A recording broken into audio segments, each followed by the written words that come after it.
Hey, you wouldn't know this unless I told you, but I've released over 5,000 videos right here on TikTok, primarily talking about alcohol. Nope, I'm not calling you an alcoholic. As a matter of fact, most people that drink alcohol like to identify as an alcoholic, but they don't even have an addiction. So they're just pretending to drink like one until they become one. These days, I don't know what's worse, drinking the exact same way an alcoholic would without an addiction, or being an actual alcoholic, actively working on your dependency. Most of the people I've spoken to didn't start caring about the fact their brain was shrinking with every sip. Their heart is starting to work just a little bit harder, or they are in dire straits and their liver is finally starting to struggle. If you can't feel it, doesn't really matter, right? But I've been receiving messages lately about people who are afraid that they won't be able to have a good time without alcohol. Numerous people stating that I don't know if I'm going to be able to have fun or life is going to be worth living unless there's alcohol in my brain and body. As a former alcoholic and recovery specialist, I know that that is just a feeling. Now, it only takes 4 days for alcohol to process out of your body, and at that point, you're just as sober as anybody else. But just because you're sober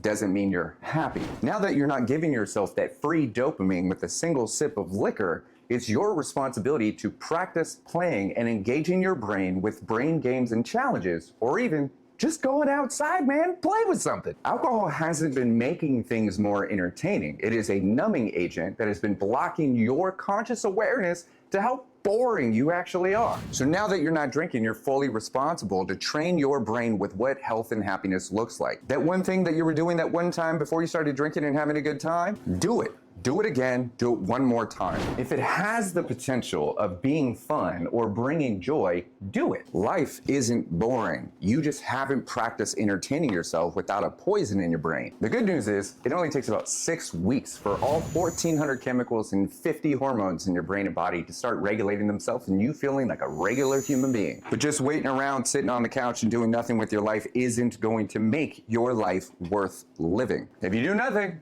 you get nothing. So if you or someone you know is struggling and you can't imagine life being worth living without a literal neurotoxin giving the illusion that you're an entertaining person, I drank alcohol for 24 years and haven't consumed it in over 7 years. So don't be afraid to check my page for more details on how I'd love to help.